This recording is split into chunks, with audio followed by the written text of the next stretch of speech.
Donc d'une manière générale, pour aller comprendre le fonctionnement du cerveau, il faut pouvoir aller regarder ce qui se passe à l'intérieur du cerveau, si possible vivant, pour mesurer l'organisation des protéines, leur dynamique, l'activité cellulaire.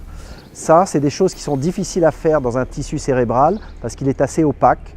Les technologies à feuillet de lumière, en utilisant vraiment une couche très fine de lumière, permettent de pénétrer profondément à l'intérieur du tissu pour voir cette activité neuronale.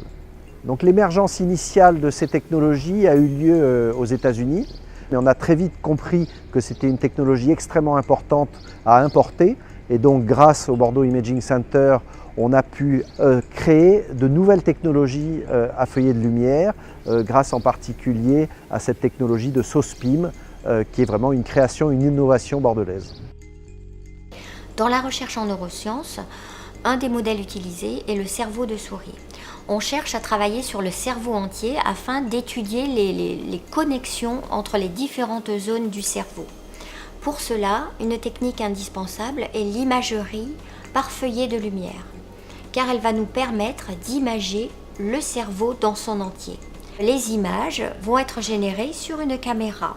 Toutes ces images seront compilées ensemble et on fera une reconstruction 3D de l'intégralité du cerveau. Cependant, au préalable, le cerveau entier de la souris doit être traité, il doit être rendu transparent. On parle de technique de clarification. Les derniers résultats que nous avons obtenus grâce à cette technique portaient sur la comparaison entre un modèle de souris normal et des souris qui portaient une mutation pour un modèle autistique.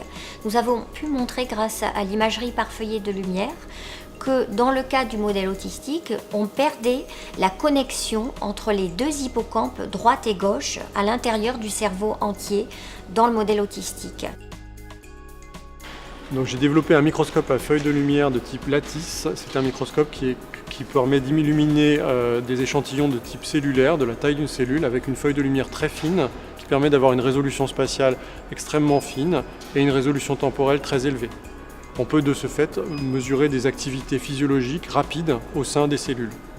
Si on veut étudier des choses physiologiques, c'est-à-dire les processus par exemple de la mémorisation qui se déroulent au sein du cerveau, il faut travailler sur des tissus vivants. Donc là, avec ce microscope-là, on peut regarder des activités dynamiques au sein des cellules et voir comment la mémoire se consolide au niveau des synapses par exemple.